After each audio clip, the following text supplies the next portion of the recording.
अच्छा हुआ मंदोदरी आ गई।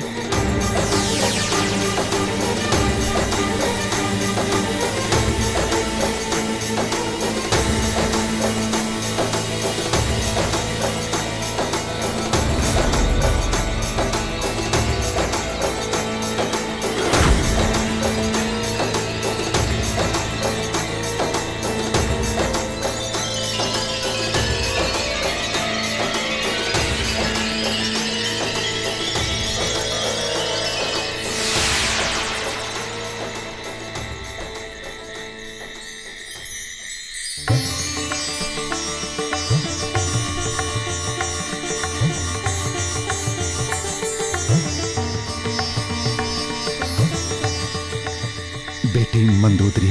पिताजी, माँ।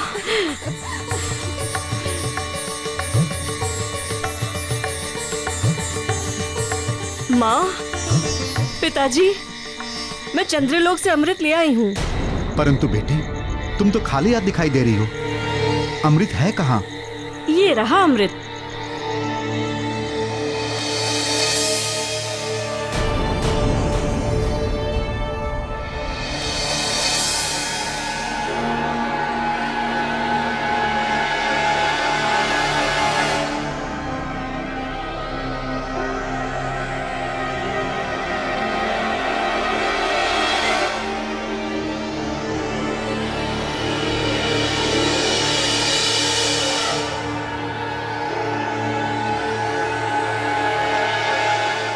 पर पुत्री, इतना सा अमृत, एक तो बूंद अमृत से क्या होगा पुत्री? माँ, मैं तो पूरा कलश ही ला रही थी, किंतु चंद्रदेव को पता लग गया और मेरे प्राण संकट में पड़ गए थे, इसीलिए मुझे कलश को वहां छोड़ना पड़ा। किंतु मैं इसमें अमृत छुपा के ले आई हूँ। अर्थात इस अमृत के बारे में चंद्रदेव को पता नहीं चल पाया? लगता तो ऐसा ही है पिताजी, अन्यथा वो मेरा पीछा अवश्य करते।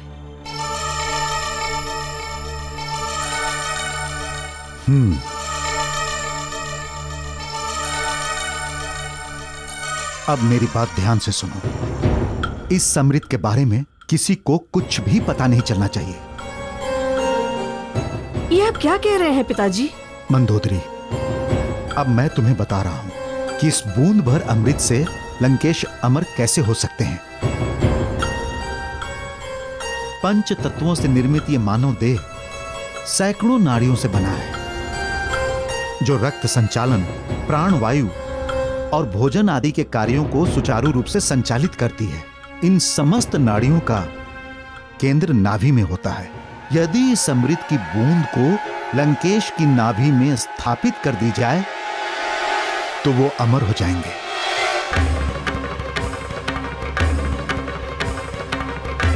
किंतु पिताजी, बिना किसी को बताए ये कार्य होगा कैसे? मंदोदरी, असुरों की नगरी लंका में मात्र तुम्हारे देवर विभीषण ही ऐसे हैं जो असुरी संस्कृति से दूर धार्मिक विचारधारा वाले हैं। उन्हें आयुर्वेद का अच्छा ज्ञान है। उन्हें विश्वास में लेकर तुम उनसे ये कार्य करा सकती हो।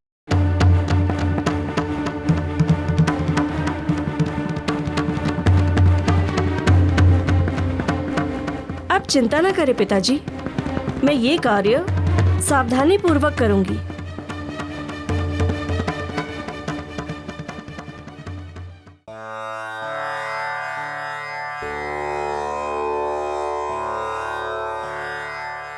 गुरुदेव, देवी शबरी आ गई है।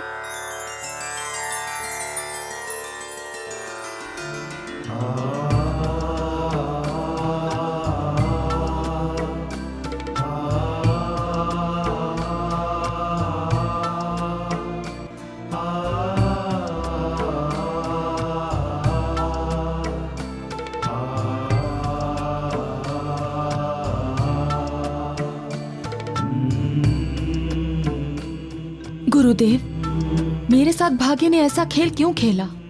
पति के अत्याचारों से तंग आकर सांसारिक जीवन त्याग कर मैंने तपस्विनी का जीवन अपनाया।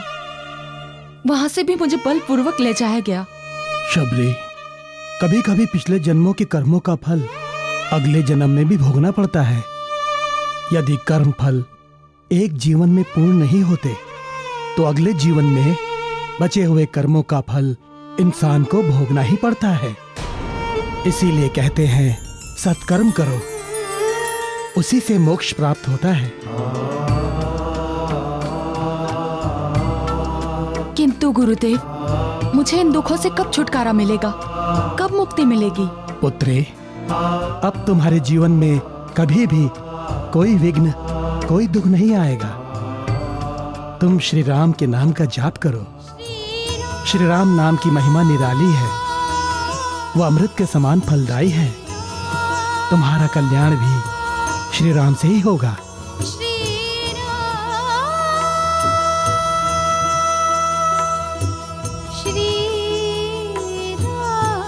गुरुदेव, अब मुझे प्रस्थान करने की अनुमति दीजिए। वहाँ अंजन प्रदेश में माँ और पिताजी मेरी प्रतीक्षा कर रहे होंगे।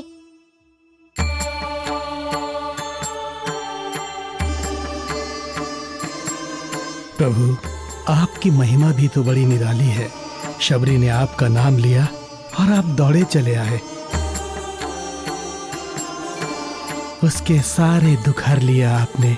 आप धन्य है प्रभु, आप धन्य है।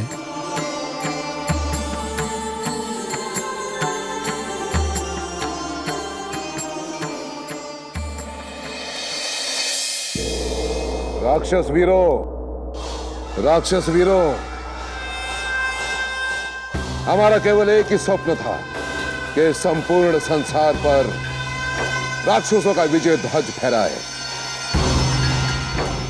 परंतु ये गौरव हमें तभी प्राप्त हो सकता है जब तुम सब अपने भोग विलास को छोड़कर राक्षसों के उत्थान के लिए जी जान लगा दें।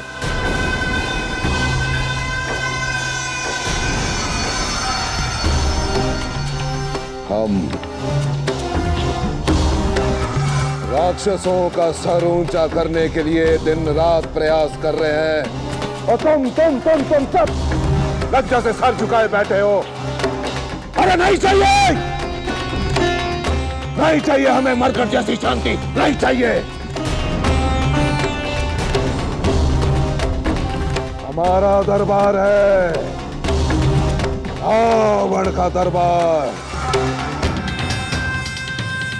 यहाँ तो राक्षसों की गर्जन होनी चाहिए, यहाँ तो केवल और केवल सिंह की गर्जन सुनाई देनी चाहिए। बस सिंह की गर्जन।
हनुमान बलवान बाल भगवान महिमा अनंत जग सिद्धि गुण गायो है।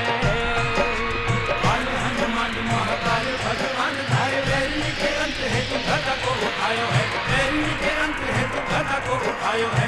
वैरी के अंत है तू गदा को उठायो है।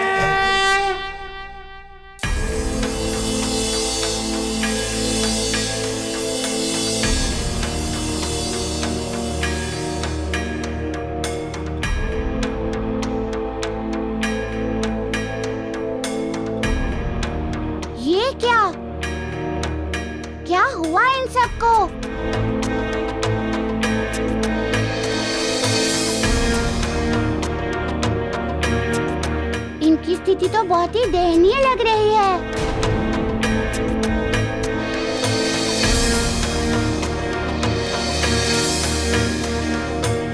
अवश्य ही कोई बहुत बड़ा अनर्थ हुआ है इनके साथ। मुझे पता करना होगा कि क्या हुआ है इन्हें।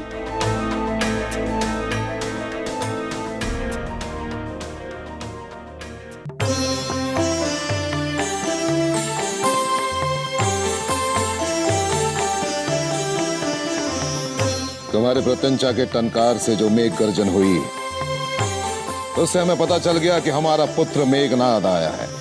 पिताजी, आपके आशीर्वाद और गुरुदेव की कृपा से अब मैं इस योग्य हो गया हूँ कि आपके हर स्वप्न को पूर्ण कर सकूं। ये जो सर झुकाए बैठे हैं, आपके महायोद्धा जो नहीं कर सके, अब वो मैं करके दिखाऊंगा। आज्ञा दीजिए पिताश्री। पुत्र, हमें तुम पे गर्व है। हमें पूर्ण विश्वास है कि तुम बड़े बड़े महायोद्धाओं को परास्त कर दोगे, परंतु अब तुम छोटे हो। तुम्हारा भाई अक्षय कहाँ है? मैं आ गया पिताश्री।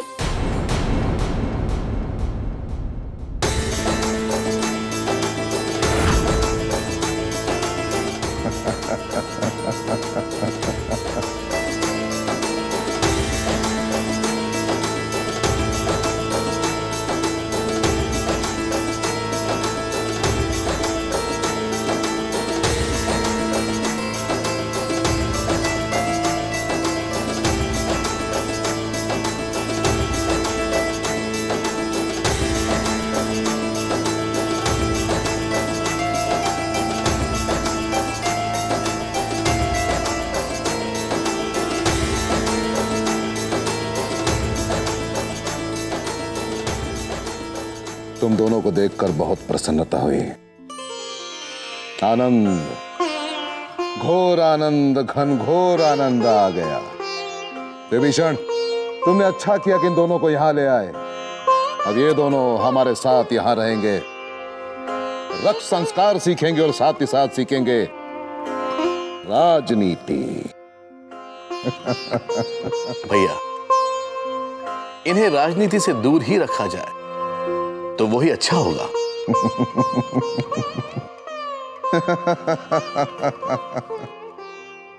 तुम नहीं बदलोगे विभीषण।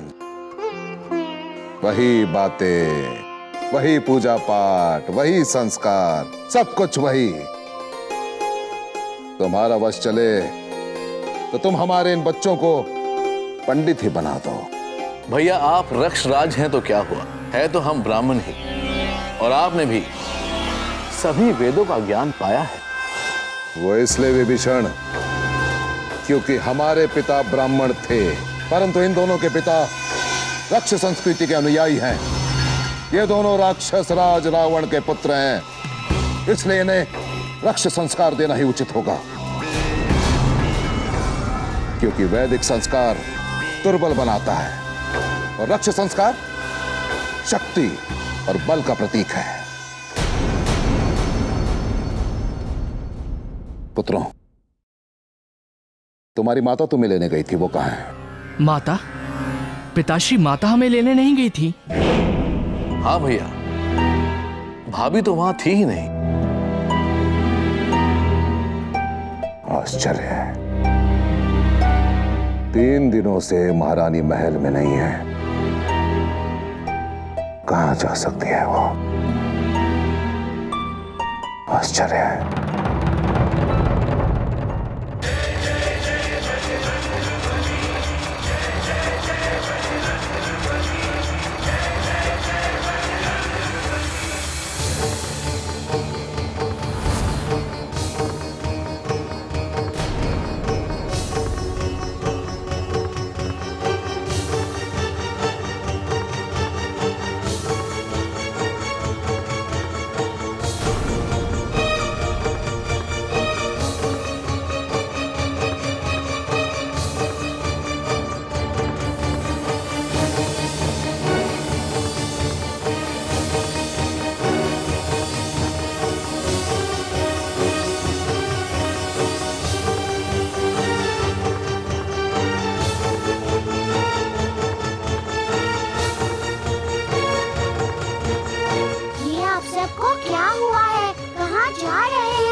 क्या बताएं आपको, दुर्भाग्य की काली छाया हम पर पड़ी है।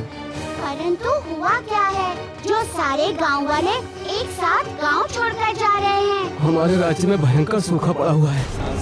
हमारे राज्य की धरती बहुत प्यासी है। कई सालों से पानी की एक बूंद भी धरती पर नहीं पड़ी है। हमारी फसलें सूख गई है। मनुष्यों के लिए अनाज नहीं है, पशुओं के लिए चारा नहीं है, चारों ओर भूख ही भूख है। अब ऐसे में राज्य छोड़ के जाने के सिवाय हम लोग कर भी क्या सकते हैं?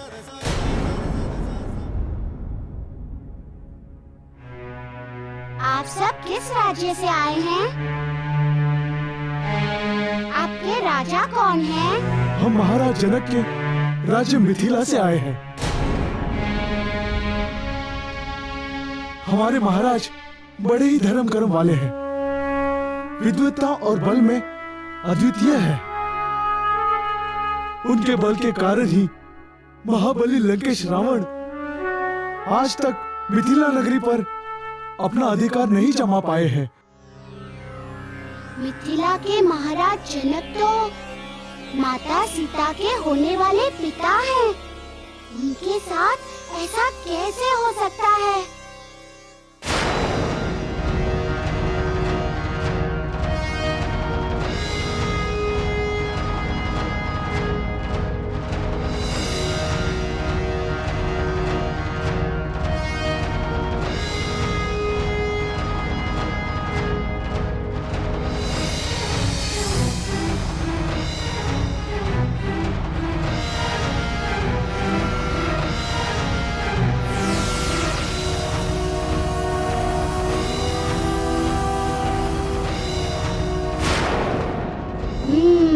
तो रावण ने ऋषियों के रक्त से भरे हुए उस कुंभ को मिथिला में गड़वाकर जनक से बदला लेना चाहा था।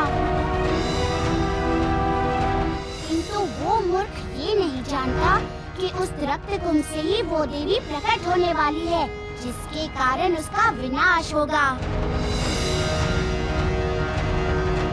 ये गांव वाले नहीं जानते कि मिथिला में साक्षात देवी लक्ष्मी पधारने वाली हैं।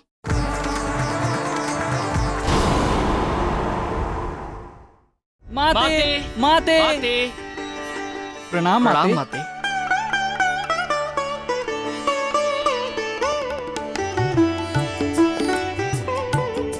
मेघनाथ, अक्षय, तुम दोनों कब आए?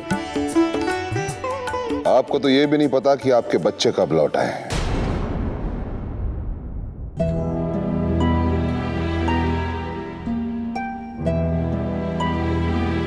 क्या हम जान सकते हैं कि आप कहां गई थी?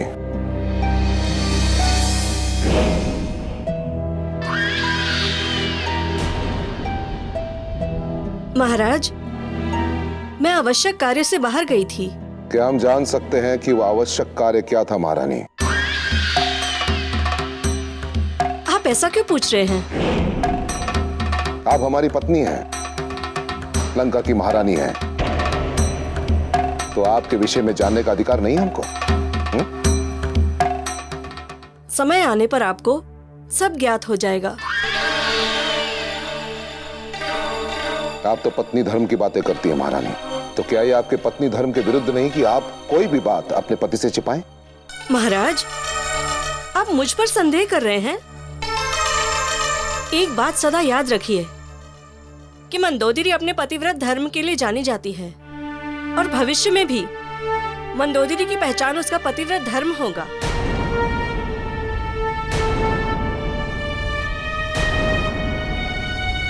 और आज भी मैं अपना पतिव्रत धर्म निभाने गई थी।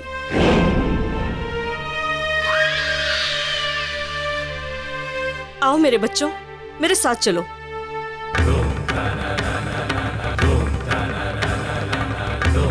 देखा दशानन, मंदोदरी कितना बढ़ चढ़ कर बोल रही थी। अपनी भूल के लिए क्षमा मांगना तो दूर, ऐसा प्रतीत हो रहा था जैसे उससे पूछकर तुमने ही कोई भूल की है। नहीं माते, महारानी पर हमें स्वयं से भी ज्यादा विश्वास है कि जो कुछ भी करेंगी, जहां भी जाएंगी, ये सब हमारे भले के लिए होगा। विश्वास है हमें। किंतु भाभी इस प्रकार एकाएक कहां जा सकती है? और ऐसा क्या है जो वे भैया रावण से भी छुपा रही है? अवश्य ही कोई गहरा रहस्य है इसमें।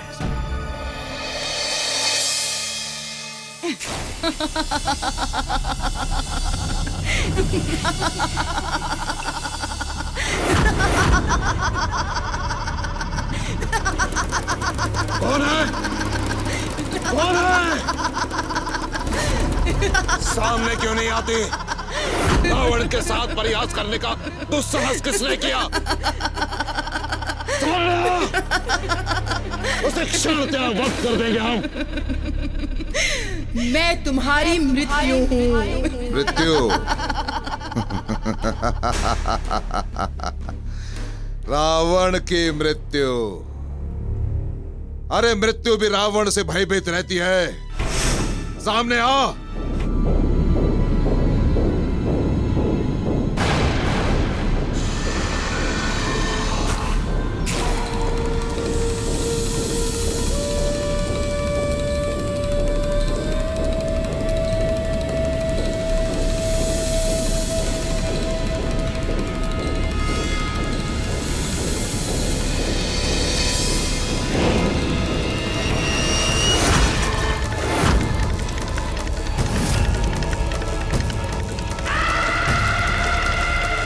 दशानन, मेरा श्राप है तुझे।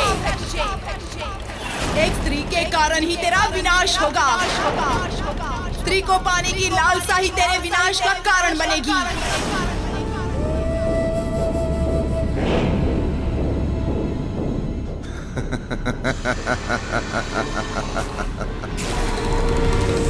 तो तुम बनोगी हमारी मृत्यु।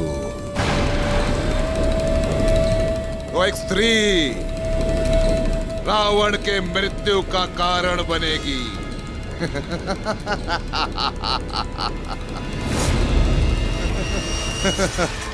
वेदवती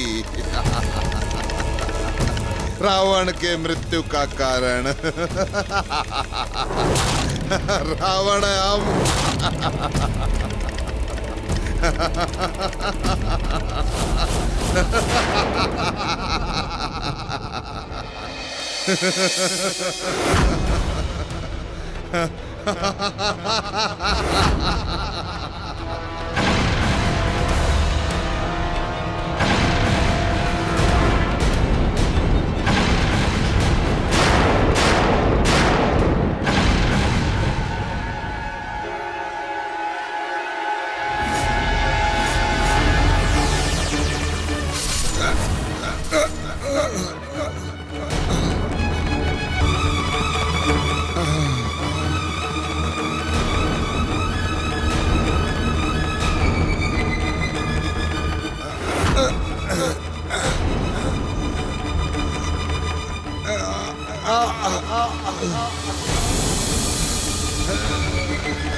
नहीं,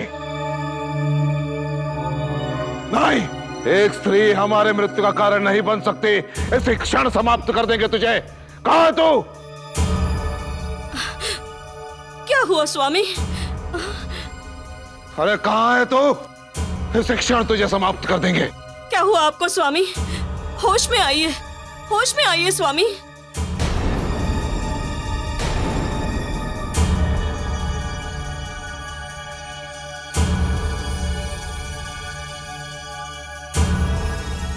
महारानी, क्या एक स्त्री हमारी मृत्यु का कारण बन सकती है? क्या एक स्त्री हमें रावण को मार सकती है? जय बजरंगी, अंजनी के लाला सारे कपिकुल के उजियारे। जय हो श्री महाराज केसरी की आंखों के तारे। जय हो जय बजरंगी।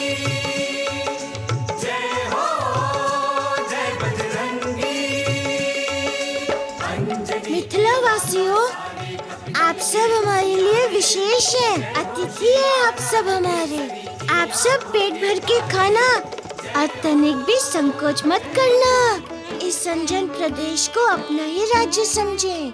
राजकुमार, हम दुख के मारों को आप भोजन और आश्रय दे रहे हैं। ईश्वर आपको सदा सुखी रखे।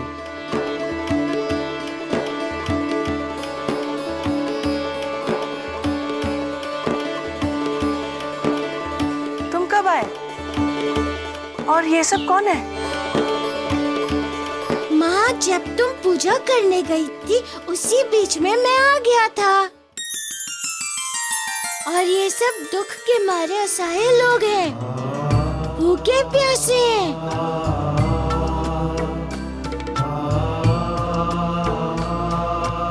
मारुति, भूखे प्यासों को खाना खिलाना अच्छा है, किंतु ये सब आए कहाँ से?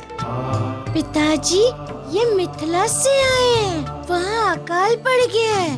वर्षों से पानी की एक बूंद भी नहीं गिरी है वहाँ। ये लोग अपना घर बार त्याग कर असहाय भटक रहे थे, इसीलिए मैं इन्हें यहाँ ले आया।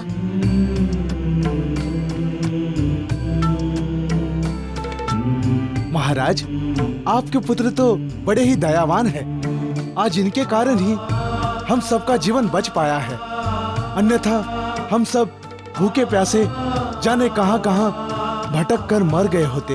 अब आप यहाँ आ गए हैं, इसलिए चिंता मत कीजिए। जब तक मिथिला की स्थिति ठीक नहीं होती, तब तक आप हमारे अतिथि होंगे। आप सबके भोजन पानी की व्यवस्था हम स्वयं करेंगे। धन्य हो अंजन प्रदेश, जहाँ के महाराज इतने दयालु हैं। आपको और इस धरती को हम सब मिथिला वासियों का शत शत नमन।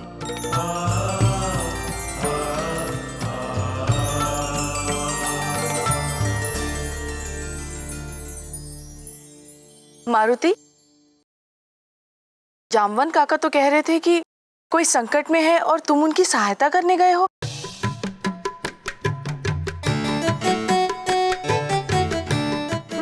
वो माँ क्या है कि अंजना, तुम सदा मारुति को संदेह की दृष्टि से ही क्यों देखती हो? ये मिथिला प्रदेश के लोगों का संकट नहीं दिखाई दिया तुम्हें? ये इनका संकट दूर करने के लिए ही तो गया था।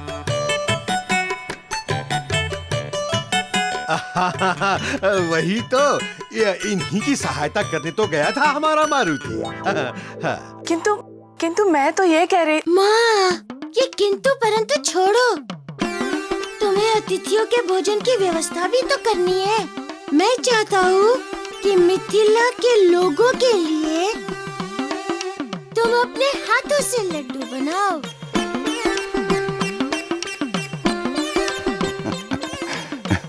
चलिए।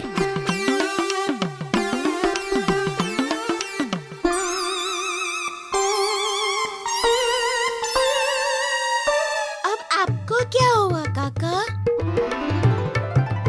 आप किस सोच में डूब गए? मारुति, महाराजा जनक तो धर्म कर्म करने वाले राजा हैं और उनकी प्रजा भी। फिर उस दुष्ट रावण के कुकर्मों का फल वो क्यों भुगत रहे हैं? जबकि दंड तो उस दुष्ट रावण को मिलना चाहिए, जिसने ऋषियों के रक्त से भरा कुंभ मिथिला में जाके गाड़ दिया था। ये क्या न्याय नहीं कि करे कोई और भरे कोई? काका, उस मूर्ख रावण को नहीं पता कि उसने स्वयं अपने हाथों से अपने ही नाश का बीज बोया। उसी रक्त कुंभ से देवी लक्ष्मी सीता माता के रूप में धरती पर रावण के अंत के लिए अवतरित होने वाली है। हाँ मारुति, देवी सीता के जन्म के साथ ही उस श्राप के फलित होने का समय भी आ गया है। वेदवती ने जो श्राप दिया था रावण को कि एक स्त्री ही तुम्हारी मृत्यु का कारण बनेगी। नहीं स्वामी, ऐसा नहीं हो सकता। आप महाबली हैं, आपको कोई नहीं मार सकता। आपने अवश्य ही कोई स्वप्न देखा है स्वामी। स्वप्न ही देखा, परंतु स्वप्न में एक स्त्री हमें कैसे मार सकती है? कैसे मार सकती है? मेरे रहते हुए आपको कभी मृत्यु नहीं आ सकती, क्योंकि मैं तो आपके लिए। दशानन! पुत्र, क्या हुआ पुत्र? मैंने तुम्हारी चीख की ध्वनि सुनी थी। माते हो,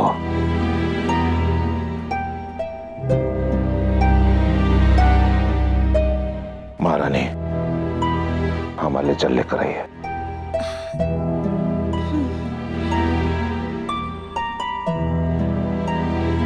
दशानन, मुझे बताओ क्या हुआ? क्या हुआ था कि तुम इतने जोर से चिल्ला पड़े? माते, क्या कोई स्त्री हमारे मृत्यु का कारण बन सकती है? स्त्री? नहीं नहीं पुत्र, किसी स्त्री के हाथों तुम्हारी मृत्यु हो ही नहीं सकती है।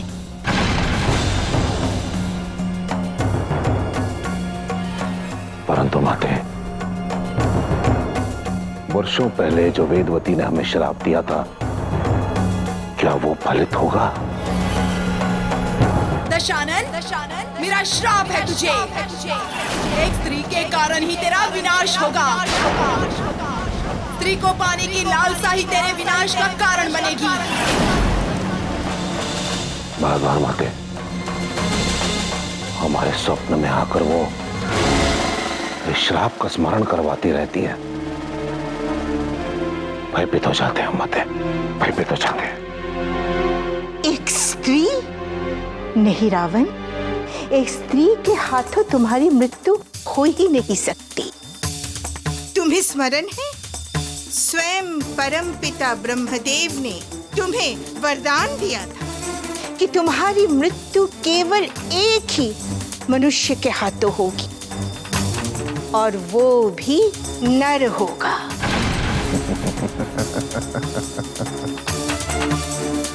हाँ माते,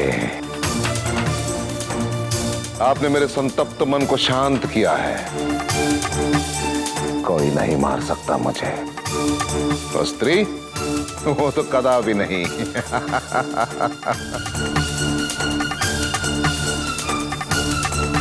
स्वामी, ये चिंता उस पाप की काली छाया है जो कभी आपने किया है, किंतु मैं जानती हूँ कि आपको कुछ नहीं होगा। यदि एक बार अमृत आपकी नाभि में स्थापित हो गया तो आपके प्राण सदा के लिए सुरक्षित हो जाएंगे।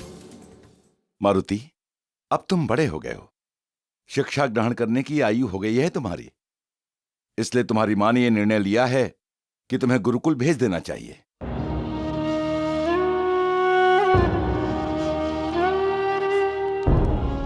ये आप क्या कह रहे हैं पिताजी? मारुति, तुम्हारी शिक्षा ऋषि तृणबिंदु के आश्रम में होगी। हमने उन्हें सूचना भिजवा दी है। शीघ्र ही उनके आश्रम से उनके शिष्य या वो स्वयं तुम्हें लेने आएंगे।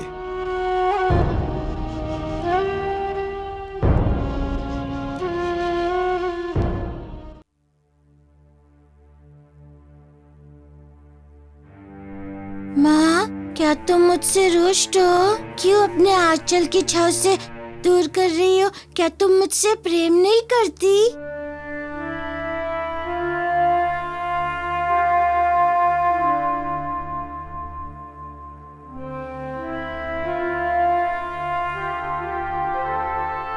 मैं तुमसे प्रेम नहीं करूंगी मारुति। अरे तुझ में तो मेरे प्राण बसते हैं, किंतु ये समझ लो कि हर बच्चे को इस आयु में ज्ञान प्राप्त करने के लिए गुरुकुल जाना ही पड़ता है। उसी से उसका विकास होता है, वे योग्य बनते हैं। किंतु माँ, मैं तुमसे दूर नहीं रह पाऊंगा। मारुति, माँ के आंचल के छांव के बाहर एक बहुत बड़ा संसार है, और हर माँ यही चाहती है कि उसका पुत्र उस संसार के बारे में भी जाने, सबका रहन सहन सीखे, कैसे सबसे व्यवहार करना है उसका ज्ञान प्राप्त करे, और ये सब सामाजिक ज्ञान तो वो गुरुकुल में ही सीखता है मारुति।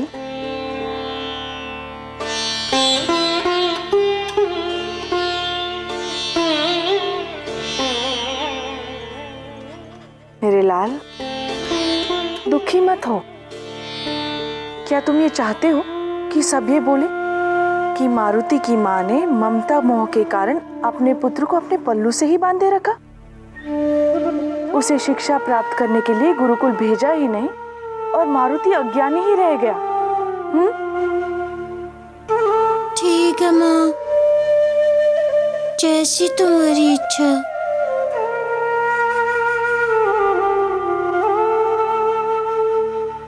अच्छा अब चलो, भोजन का समय हो गया है और मैंने तुम्हारे लिए अपने हाथों से विशेष लड्डू बनाए हैं। चलो। माँ, तुम और पिताजी जाओ, मैं और जामन काका अभी आते हैं।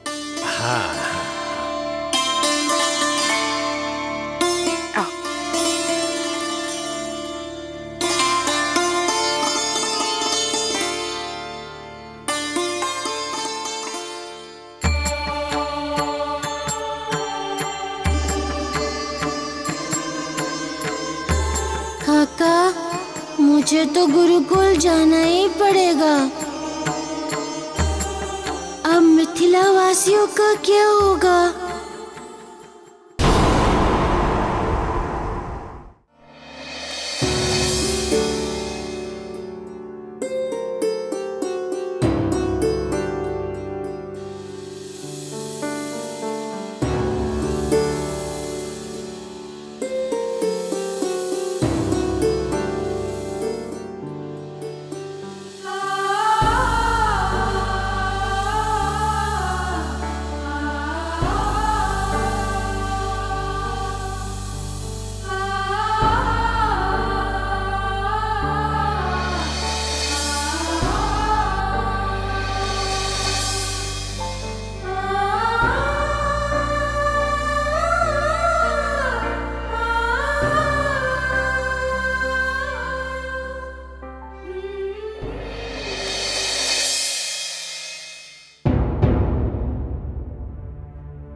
काका, अब तो मुझे गुरुकुल जाना पड़ेगा। अब मिथिला वासियों का ध्यान आपको ही रखना है और उन्हें किसी भी तरह समझाकर वापस मिथिला भेजना है। मारुति, उनकी चिंता तुम मत करो, उन्हें मैं संभाल लूंगा। किंतु चिंता तो इस बात की है कि भविष्य में क्या होगा। तुम तो गुरुकुल में रहोगे और प्रभु श्री राम ने कोई आदेश दिया तो उसे तुम कैसे पूरा करोगे? काका, भविष्य में जो सबसे प्रमुख घटना होने वाली है वो है माता सीता का जन्म। रावण के विनाश का द्वार माता सीता के जन्म से ही खुलने वाला है, परंतु उस घटना में अभी कुछ समय शेष है। मारुति, महाराजा जनक ने विद्वानों के सम्मेलन में रावण को महाविद्वान की उपाधि देने से मना कर दिया था। तभी से रावण ने महाराजा जनक से बदला लेने की ठान ली थी। जनक, ये अपमान हम जीवन भर नहीं भूलेंगे, कभी नहीं भूलेंगे। उसी चिढ़ में महाराजा जनक के राज्य की धरती में रावण ने उस श्रापित रक्त कलश को दबा दिया। वो रक्त कलश ही तो रावण के विनाश का द्वार है काका। उसी कलश से माता सीता का जन्म होना है।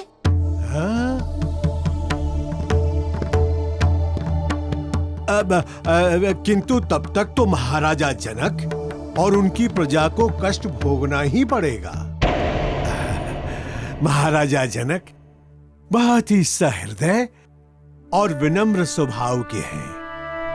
अपने ऊपर आए हुए कष्टों को तो वो सह लेंगे, किंतु उनकी प्रजा पर आए हुए कष्टों को देखकर न जाने उन पर क्या बीत रही होगी।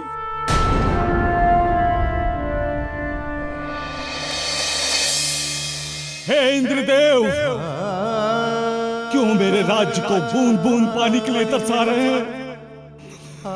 हे जल के अधिष्ठाता वरुण देव, कब बरसेगा जल? जल तो जीवन है। जल के बिन मेरी प्रजा भूख से मर रही है।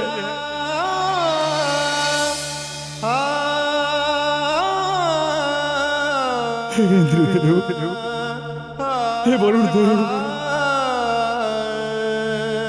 अब मैं अपनी प्रजा का दुख नहीं देख सकता। चाहो तो आप मेरे प्राण ले लो। दया करो भगवान, मुझसे उनका दुख नहीं देखा जाता। शांत हो जाइए महाराज, सब ठीक हो जाएगा। धीरज धरिए।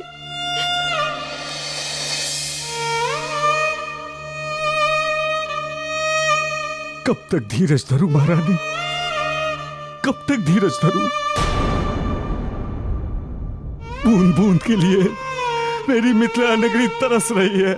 भूख प्यास से लोग मर रहे हैं। इन लोगों का दुख मुझसे अब नहीं देखा जाता।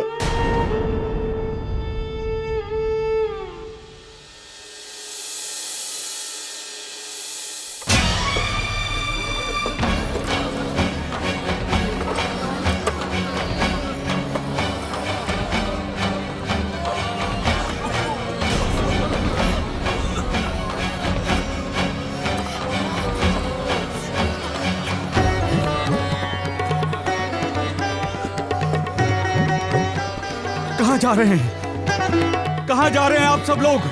इस मिथिला नगरी की धरती को छोड़कर मत जाइए। भगवान पर भरोसा रखिए, सब ठीक हो जाएगा। हाँ। मुझसे जो बन पड़ेगा वो सब करूंगा आप सबके लिए। आपने तो हमारे लिए सब कुछ किया है महाराज, किंतु दुर्भाग्य हमारा पीछा ही नहीं छोड़ रहा है। हम अपने बच्चों को ऐसे भूखा मरते हुए नहीं देख सकते महाराज। देखिए महाराज, देखिए भूख से बच्चे कैसे तड़प रहे हैं।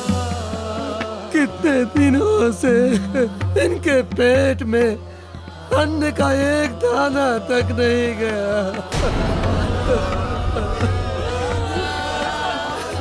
आपके कहने पर हम अपनी जान तक दे सकते हैं महाराज, किंतु इन बच्चों की भूख कैसे सहन करें महाराज, कैसे सहन करें?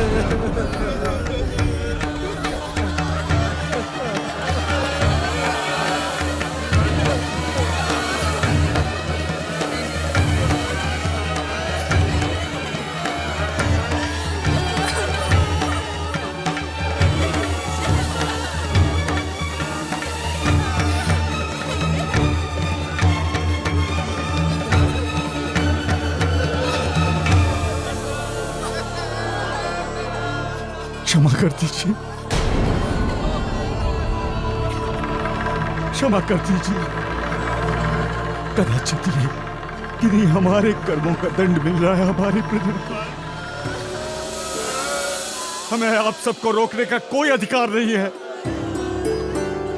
जाइए, जाइए, जैसे भी हो सके अपने और अपने बच्चों के प्राण बचा लीजिए।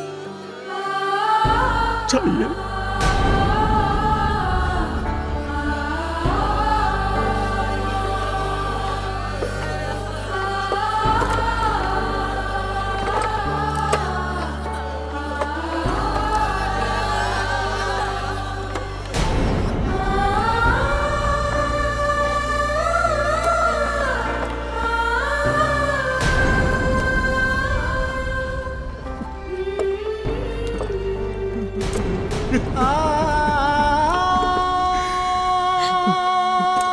स्वामी,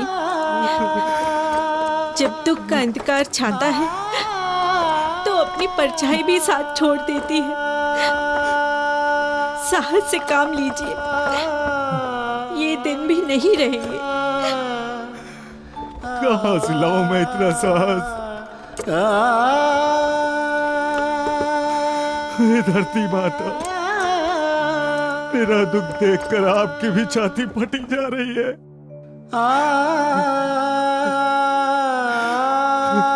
पता नहीं कब सुनेंगे मेरी पुकार इंद्रदेव, कब आपके गर्भ से फूटेगा अंकुर, कब आपकी कोख से मेरे राज की खुशियां जन्म लेगी।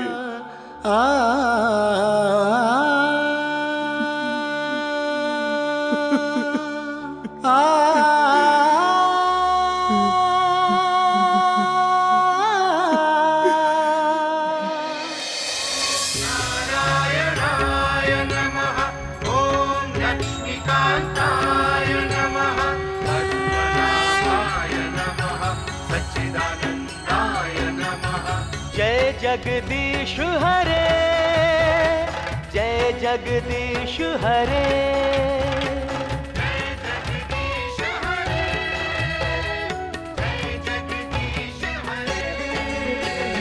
ओम नारायणाय नमः, ओम लक्ष्मीकांताय नमः, पद्मनाभाय नमः, सच्चिदानंदाय नमः, ओम नित्याय नमः, वासुदेवाय नमः। जय जगदीश हरे, जय जगदीश हरे।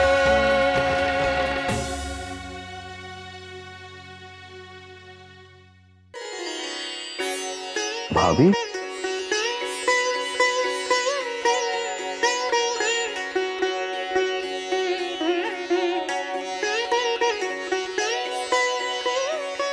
बताइए भाभी, ऐसी क्या आवश्यकता आन पड़ी थी जो इतनी रात गए आपको अकेले यहां आना पड़ा?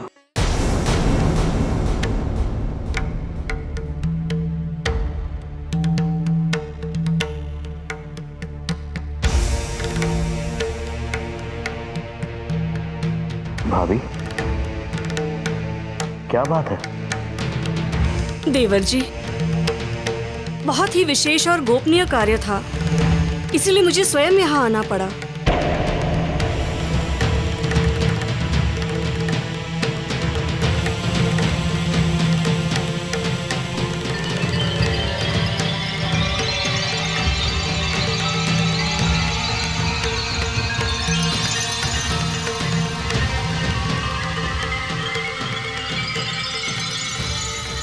ये क्या है भाभी? देवर जी, ये अमृत है।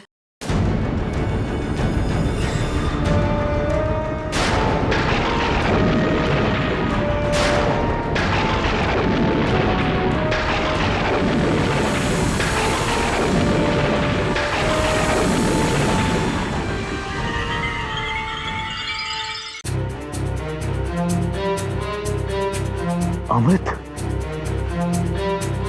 ये क्या कह रही हैं आप? देवर जी, मैं 3 दिन से चंद्रलोक में थी। इस अमृत को मैं वहां से चुरा कर लाई हूँ। आपने ये क्या कर दिया भाभी? इस अमृत को असुरों के बीच में लाने का अर्थ समझती हैं आप? केवल इसका दुरुपयोग ही नहीं, महा अनर्थ हो सकता है इससे। देवर जी, ये अमृत मैं मात्र लंकेश के लिए लाई हूँ। ये अमृत उन्हें अमृतत्व प्रदान करेगा और उनके प्राण सदा के लिए सुरक्षित हो जाएंगे और वे अमर हो जाएंगे।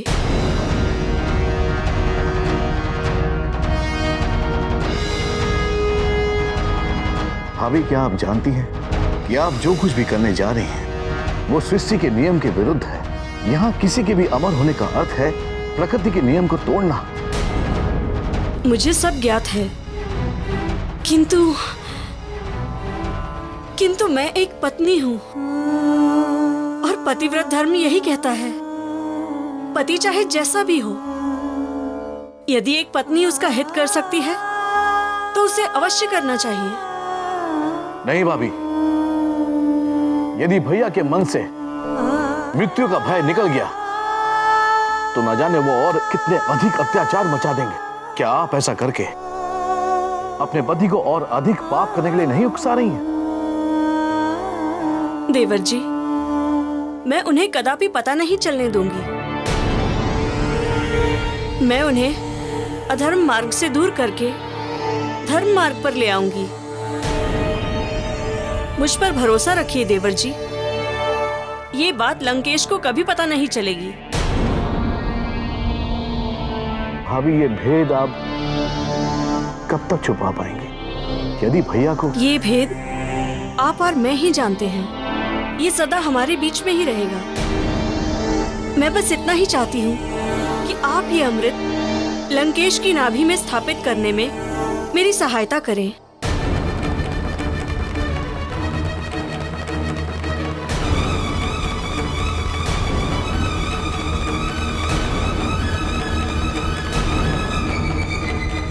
ठीक है भाभी, आपके भरोसे पर मैं ये कार्य अवश्य करूंगा। अभी कृष्ण पक्ष चल रहा है, आगे शुक्ल पक्ष आएगा, तब पूर्णिमा पर चंद्रमा अपनी चांदनी पूरी धरती पर फैलाएंगे। बस उसी दिन आप लंकेश्वर को अचेत अवस्था में अशोक वाटिका में ले आइएगा। वहीं पर हम शल्य चिकित्सा की कमललाल पद्धति द्वारा भैया की नाभि में अमृत स्थापित कर देंगे। परंतु मैं लंकेश को अचेत कैसे करूंगी? मैं उसके लिए आपको एक बूटी देता हूं।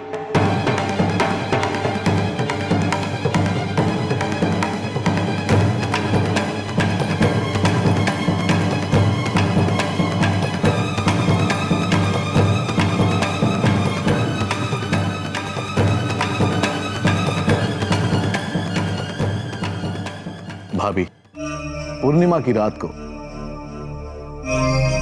इस बूटी को पीसकर सोने से पहले लंकेश को पिला दीजिएगा। ये लीजिए।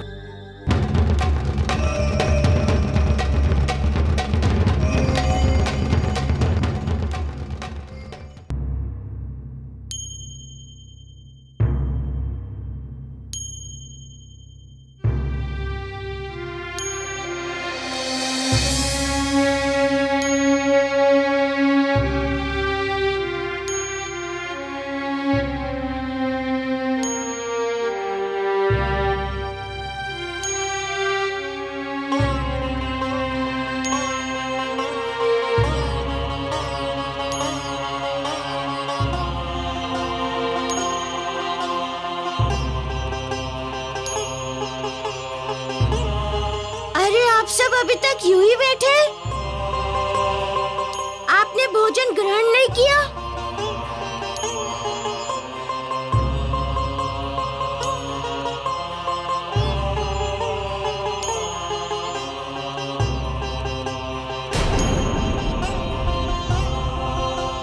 क्या हुआ आप सबको? क्षमा करें राजकुमार, हम ये भोजन ग्रहण नहीं कर सकते। क्यों कह रहे हैं? क्या हमसे कोई भूल हो गई है? आपसे कोई भूल नहीं हुई है, लेकिन हम ये भोजन कैसे ग्रहण करें? हमें तो यहाँ अच्छा भोजन मिल रहा है, किंतु वहाँ मिथिला में हमारे भाई बंधु सखा सब के सब भूखे होंगे। और ये भी निश्चित है कि प्रजा को भूखा देखकर हमारे माता पिता समान महाराज जनक और महारानी ने भी कुछ खाया पिया नहीं होगा। और हमें अपनी भूल का आभास हो रहा है कि इस घोर संकट की घड़ी में उन्हें हम अकेला छोड़कर कहां चले आए।